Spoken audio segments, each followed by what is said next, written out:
ತಾಯಿ ಮುಂದೆ ಬಂದು ನಿಂತಾಗ ಕಣ್ಣು ಮುಚ್ಚಿ ಅವ್ರ ಮನ್ಸಲ್ಲಿರೋ ಭಾವನೆಗೆ ತಾಯಿ ಉತ್ತರ ಕೊಡುವಂಥದ್ದು. ಹೂ ಪ್ರಸಾದದ ಮುಖಾಂತರ ಆಗಿರ್ಬೋದು, ಬರವಣಿಗೆ ಮುಖಾಂತರ ಆಗಿರ್ಬೋದು, ನಿಮ್ಮ ಮನಸ್ಸಿಗೆ ಸಮಾಧಾನ ಬಂದಂತ ಭಕ್ತರುಗಳಿಗೆ ಮನಸ್ಸಿಗೆ ಶೀಘ್ರವಾಗಿ ಸಮಾಧಾನ ಆಗುವಂಥದ್ದು, ಎಷ್ಟೋ ಸಾವಿರಾರು ಜನಗಳಿಗೆ ಒಳ್ಳೇದಾಗಿರುವಂಥದ್ದು. ತಾಯಿ ಶಕ್ತಿ ಬಹಳ ಅಪಾರ. ನಗು ನಗುತ್ತಾ ಕುಳಿತವಳೆ ಚೌಡೇಶ್ವರಿ ದೇವಿ, ಅನುದಿನವೂ ಹರಸವಳೆ ಚೌಡೇಶ್ವರಿ ದೇವಿ. ವೀಕ್ಷಕರೇ, ಕರ್ನಾಟಕದಲ್ಲಿರುವ ಎಲ್ಲ ಪ್ರಸಿದ್ಧ ದೇವಸ್ಥಾನಗಳನ್ನು ನಿಮಗೆ ಪರಿಚಯ ಮಾಡಿಸುವುದೇ ನಮ್ಮ ಟಿವಿ ಕನ್ನಡ ವಾಹಿನಿಯ ಉದ್ದೇಶ. ಟಿವಿ ಕನ್ನಡ. ಈಗ ನಾವು ನಿಮಗೆ ಪರಿಚಯ ಮಾಡಿಸಲು ಹೊರಟಿರುವ ದೇವಸ್ಥಾನ ಶ್ರೀ ಚಾಮುಂಡೇಶ್ವರಿ ಹಾಗೂ ಚೌಡೇಶ್ವರಿ ದೇವಸ್ಥಾನ.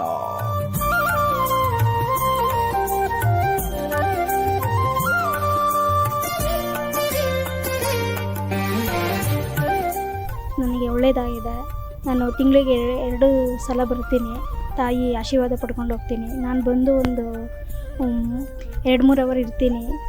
ಶುಕ್ರವಾರ ಬರ್ತೀನಿ. ಪ್ರತಿ ಸಲ ಬಂದರೂ ಶುಕ್ರವಾರ ಬರ್ತೀನಿ. ನನಗೆ ಒಳ್ಳೆಯದಾಗಿದೆ. ನಮ್ಮ ತಂದೆ ತಾಯಿಗೂ ಒಳ್ಳೆಯದಾಗಿದೆ. ಅವರು ಮೊನ್ನೆ ಬಂದಿದ್ದರು, ಅವರು ಹೇಳಿದ್ರು ನಮಗೂ ಒಳ್ಳೆಯದಾಗಿದೆ ಅಂತ.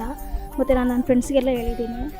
ನನಗೂ ಹೆಚ್ಚಿನದಾಗಿ ಆರೋಗ್ಯ ಇತ್ತು, ಒಳ್ಳೆಯದಾಗಿದೆ. ಅದಕ್ಕೆ ನಾನು ಬಂದು ಹೋಗ್ತಾಯಿದ್ದೀನಿ.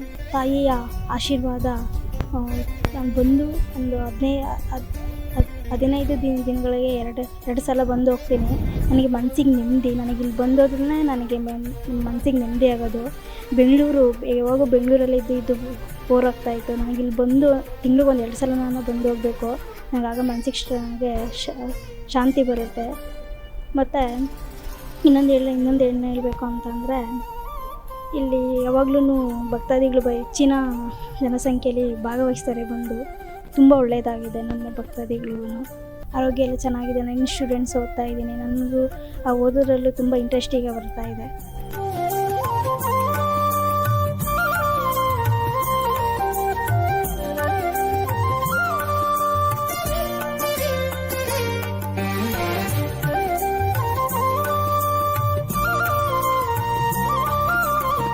ಈ ಕ್ಷೇತ್ರದಲ್ಲಿ ತುಂಬ ದೂರದಿಂದ, ಈಗ ದಾವಣಗೆರೆ ಆಗಿರ್ಬೋದು, ಮತ್ತು ಹುಬ್ಬಳ್ಳಿ, ಧಾರವಾಡ ಮತ್ತು ಉಡುಪಿ ಇಂಥ ಕಡೆಯಿಂದ ಸುಮಾರು ಜನ ಬರುವಂಥದ್ದು ಈ ಕ್ಷೇತ್ರಕ್ಕೆ.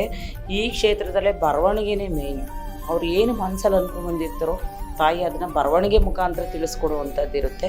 ಅವ್ರು ಎಂಥ ಸಂಕಷ್ಟಕ್ಕೆ ಬಂದಿದ್ರು, ಇಂಥ ಸಂಕಷ್ಟಕ್ಕೆ ಬಂದಿದ್ದೀರಾ, ಇದೇ ನಡಿಬೇಕು, ಇದೇ ರೀತಿಯೇ ನಡೆಯುತ್ತೆ ಅಂತ ಬರವಣಿಗೆ ಒಳಗೆ ಹೇಳಿಕೆ ಆಗುವಂಥದ್ದು ಈ ಕ್ಷೇತ್ರದಲ್ಲಿ ಅಧಿಪತಿ ಚಾಮುಂಡೇಶ್ವರಿ ಚೌಡೇಶ್ವರಿನೇ ಈ ಕ್ಷೇತ್ರದ ಮುಖ್ಯ ಅಧಿಪತಿ ಆಗಿರೋದ್ರಿಂದ ಅವ್ರು ಏನೇ ಸಂಕಷ್ಟಕ್ಕೆ ಬಂದು ತಾಯಿ ಮುಂದೆ ಕೈ ಮುಗ್ದು ಬೇಡದಲ್ಲಿ ಖಂಡಿತ ಅವ್ರ ಮನಸ್ಸಲ್ಲಿರೋದನ್ನೇ ಬರೆದು ತೋರಿಸೋವಂಥದ್ದು ಬರವಣಿಗೆ ಒಳಗಡೆ. ಸರ್, ಭಕ್ತರುಗಳಿಗೆ ಇಲ್ಲಿಂದ ಹೊರಗೆ ಹೋಗೋಷ್ಟರಲ್ಲೇ ಎಷ್ಟೋ ಒಳ್ಳೇದಾಗಿರುತ್ತೆ, ಇಲ್ಲಿಂದ ಈಚೆಗೆ ಹೋಗೋಷ್ಟರಲ್ಲೇ ಎಷ್ಟೋ ಒಳ್ಳೇದಾಗಿರುತ್ತೆ. ತಾಯಿ ಮುಂದೆ ಬಂದು ನಿಂತಾಗ ಕಣ್ಣು ಮುಚ್ಚಿ ಅವ್ರ ಮನಸ್ಸಲ್ಲಿರೋ ಭಾವನೆಗೆ ತಾಯಿ ಉತ್ತರ ಕೊಡುವಂಥದ್ದು. ಹೂ ಪ್ರಸಾದದ ಮುಖಾಂತರ ಆಗಿರ್ಬೋದು, ಬರವಣಿಗೆ ಮುಖಾಂತರ ಆಗಿರ್ಬೋದು, ನಿಮ್ಮ ಮನಸ್ಸಿಗೆ ಸಮಾಧಾನ ಬಂದಂಥ ಭಕ್ತರುಗಳಿಗೆ ಮನಸ್ಸಿಗೆ ಶೀಘ್ರವಾಗಿ ಸಮಾಧಾನ ಆಗುವಂಥದ್ದು, ಎಷ್ಟೋ ಸಾವಿರಾರು ಜನಗಳಿಗೆ ಒಳ್ಳೇದಾಗಿರುವಂಥದ್ದು. ತಾಯಿ ಶಕ್ತಿ ಭಾಳ ಅಪಾರ. ತಾಯಿ ಮೇಲೆ ನಂಬಿಕೆ ಮಾಡಬೇಕು. ಖಂಡಿತ ಅವ್ರ ಕೆಲಸಗಳು ಆಗ್ತವೆ. ಇವತ್ತು ಬಂದೋಗಿ ನಾಳೆ ನಾವು ಕೆಲಸ ಆಗಲಿಲ್ಲ ಅಂದರೆ ಅದು ಸುಳ್ಳು. ಹಾಗಲ್ಲ, ಒಂದು 5 ಸತಿನ ಕ್ಷೇತ್ರಕ್ಕೆ ಬರಬೇಕು. ಬಂದ ಮೇಲೆ ಆ ಕ್ಷೇತ್ರದಲ್ಲಿ ಇಲ್ಲೊಂದು ವಾಮಾಚಾರದ ವಿಚಾರಕ್ಕೆ ತಡೆ ಮಾಡುವಂಥದ್ದು ಇರುತ್ತೆ. ತಡೆಗಳು ಮಾಡ್ತೀವಿ, ಮರೆ ನೀರು ಹಾಕ್ತೀವಿ. ಇಲ್ಲಿ ದೃಷ್ಟಿದೋಷಕ್ಕೆ ಬೇರೆ ಇರುತ್ತೆ, ಮತ್ತು ಪಂಚಮ ತಡೆ ಮಾಡುವಂಥದ್ದು ಇರುತ್ತೆ. ಬೂದುಗುಂಬಳಕಾಯಲ್ಲಿ ಅಮಾವಾಸ್ಯೆ ಪೌರ್ಣಮಿ ಒಳಗೆ ವಿಶೇಷವಾಗಿ ದೀಪ ಹಚ್ಚುವಂಥದ್ದು ಇರುತ್ತೆ. ಆ ತಾಯಿ ಏನು ಹೇಳ್ತಾಳೋ ಆ ರೀತಿ ನಡ್ಕೊಂಡು ಹೋದಲ್ಲಿ ಅವ್ರದ್ದು ಎಷ್ಟೇ ಸಮಸ್ಯೆ ಇದ್ರೂ ಬಗೆಹರಿಯುವಂಥದ್ದು. ಇಲ್ಲಿ ಹೇಳಬೇಕು ಅಂದರೆ ನಾವು ಸೋಮವಾರ ಒಂದು ದಿವಸ ಹೇಳಿಕೆ ಇರಲ್ಲ, ಪ್ರತಿದಿನವೂ ಇರುತ್ತೆ. ಇಲ್ಲಿ ಮಂಗಳವಾರ, ಶುಕ್ರವಾರ ಮತ್ತು ಭಾನುವಾರ ಇಂಥ ದಿನಗಳಲ್ಲಿ ಅಮಾವಾಸ್ಯೆ ಪೌರ್ಣಮಿ ಒಳಗೆ ವಿಶೇಷವಾದ ಪೂಜೆಗಳು ಇರುತ್ತೆ. ಅತಿ ಹೆಚ್ಚಿನ ಜನ ಬರ್ತಾರೆ ಇಲ್ಲಿಗೆ.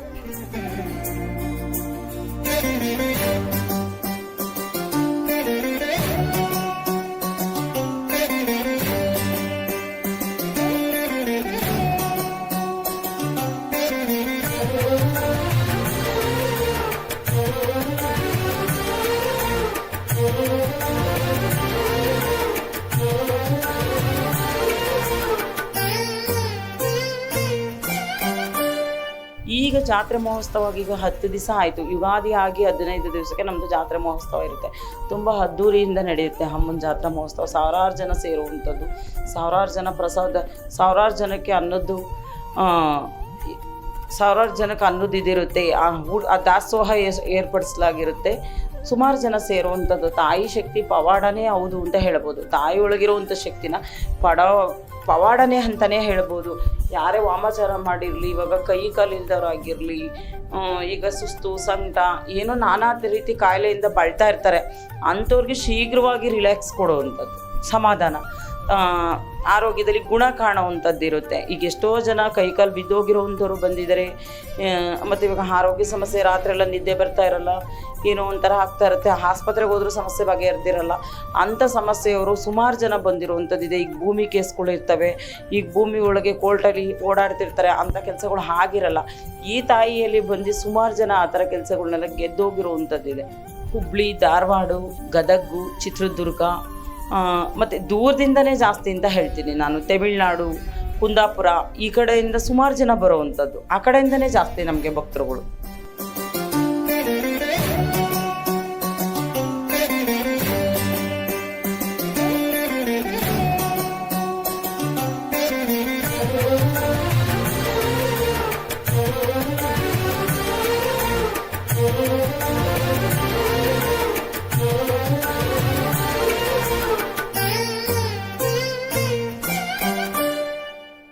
ಈ ಕ್ಷೇತ್ರದೊಳಗೆ ಈ ತಾಯಿ ಪವಾಡ ಅಂದರೆ ಇವಾಗ ಗಾಳಿ ಪೀಡೆ ಪಿಚಾಚಿ ಈ ಥರ ವಾಮಾಚಾರ ಏನಾನ ಮಾಡಿದ್ರಲ್ಲಿ, ಗಾಳಿ ಸೋಕಾಕಿದ್ರಲ್ಲಿ, ಮತ್ತು ಯಾರು ಏನಾನ ಮಾಡಾಕಿರೋದ ದಾಟಿರೋದ್ರಲ್ಲಿ ಈ ತಾಯಿ ಮುಂದೆ ನಿಂತು ಆ ತಾಯಿಗೂ ಅವ್ರಿಗೆ ಸೂತ್ರ ಬಿಟ್ಟು ತಡೆ ಹೊಡೆದಲ್ಲಿ ಏನೇ ದೋಷ ಇದ್ರೂ ಪರಿಹಾರ ಆಗುವಂಥದ್ದು.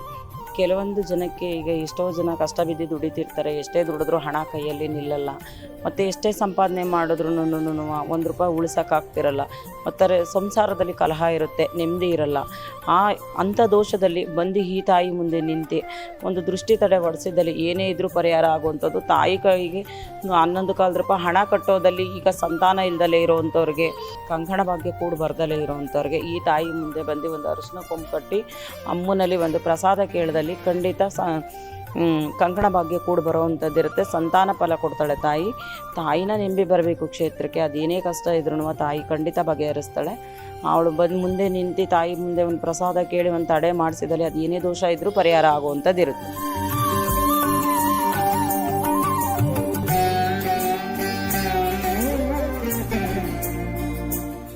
ನಾವು ಬರೋವಂಥ ಭಕ್ತರುಗಳ್ಗೆ ಹೇಳೋದು ಒಂದೇ ಸರ್, ತಾಯಿ ಮೇಲೆ ನಂಬಿಕೆ ಇಟ್ಟು ಕ್ಷೇತ್ರಕ್ಕೆ ಬನ್ನಿ. ನಿಮ್ದೇನೇ ಸಂಕಷ್ಟ ಇದ್ರು, ತಾಯಿ ಬೆಟ್ಟದಷ್ಟು ಮಂಜಿದ್ರು ನೀರಂಗೆ ಕರಗಿಸುವಂಥ ಶಕ್ತಿ ತಾಯಿ ಒಳಗಿರುವಂಥದ್ದು. ಯಾಕೆಂದರೆ ತಾಯಿ ಚೌಡೇಶ್ವರಿ ಹೆಸರು ಹೇಳಿದ್ರೆ ಆ ಹೆಸರಿಗೆ ಮೈಯೇ ರೋಮಾಂಚನ ಆಗುವಂಥದ್ದು. ಖಂಡಿತ ಅವ್ರು ಬಂದಂಥ ಕೆಲಸನ ನಿಜವಾಗ್ಲೂ ತಾಯಿ ಅವ್ರ ಸಂಕಷ್ಟನ ಒಡೆದು ಕಳಿಸುವಂಥ ಶಕ್ತಿ ಅವಳಲ್ಲಿ ಇರೋವಂಥದ್ದು. ಅವಳ ಕಣ್ಬಿಟ್ರೆ ಅದು ಕ್ಷಣಾರ್ಗ ಅಲ್ಲ, ಪ್ರತಿದಿನವೂ ಇರುತ್ತೆ. ತಾಯಿಗೆ ಈಗ ವಾಮಾಚಾರ ಆಗಿರೋವಂಥವ್ರಿಗೆ ಕೆಲವೊಂದು ಪ್ರಯೋಗಗಳು ತೆಗಿಯೋಕ್ಕೆ ವಾರದಲ್ಲಿ 3 ದಿವಸ ಅಂತ ಇರುತ್ತೆ. ಆ 3 ದಿವಸದಲ್ಲಿ ಮಾತ್ರ ಪ್ರಯೋಗ ತೆಗೆಯುವಂಥದ್ದು ಇರುತ್ತೆ. ಎಲ್ಲ ದಿವಸದಲ್ಲೂ ಪ್ರಯೋಗ ಮಾಡಲ್ಲ. ಕೊನೆಯದಾಗಿ ಹೇಳೋದು ಇಷ್ಟೇ, ನಾನು ತಾಯಿಗೆ ನೆಂಬಿ ಬನ್ನಿ ಕ್ಷೇತ್ರಕ್ಕೆ, ಖಂಡಿತ ಒಳ್ಳೇದು ಮಾಡ್ತಾಳೆ ತಾಯಿ. ನಿಮ್ಮಲ್ಲಿ ಶ್ರದ್ಧೆ ಭಕ್ತಿ ಇದ್ದರೆ ಅದೆಂಥ ಕಷ್ಟನೇ ಇರಲಿ ತಾಯಿ ಬಗೆಹರಿಸ್ತಾಳೆ. ಇವತ್ತು ಬಂದು ನಾಳೆ ನನಗೆ ಬಗೆಹರಿಲಿಲ್ಲ ಅಂದರೆ ಅದು ಸುಳ್ಳು. ಸ್ವಲ್ಪ ಟೈಮ್ ತೊಗೊಳುತ್ತೆ, ಖಂಡಿತ ನಿಮ್ಮ ಕೆಲಸಗಳು ಆಗ್ತವೆ. ನಮ್ಮದು ದೇವಸ್ಥಾನ ಫಸ್ಟಿಗೆ ಮನೆ ಒಳಗೆ ಇದ್ದಿದ್ದಂಥದ್ದು, ಇದಾಗಲೇ 10-12 ವರ್ಷದಿಂದ ಇರೋವಂಥದ್ದು. ಮನೆ ಒಳಗೆ ಹೇಳಿಕೆ ಆಗ್ತಿತ್ತು. ಈಗ ದೇವಸ್ಥಾನ ಓಪನ್ ಆಗಿ 2 ವರ್ಷಗಳ ಕಾಲ ಆಗಿತ್ತು. ಇದು ತುಮಕೂರು ಡಿಸ್ಟಿಕ್ ಕುಣಿಗಲ್ಲು ಬಾಳೆಗೌಡನ ಪಾಳ್ಯ ಚಾಮುಂಡೇಶ್ವರಿ ಚೌಡೇಶ್ವರಿ ದೇವಸ್ಥಾನ ಇದು. ನನ್ನ ಹೆಸರು ಕಲಾವತಿ ಅಂತ, ಈ ದೇವಸ್ಥಾನದ ಅರ್ಚಕರು.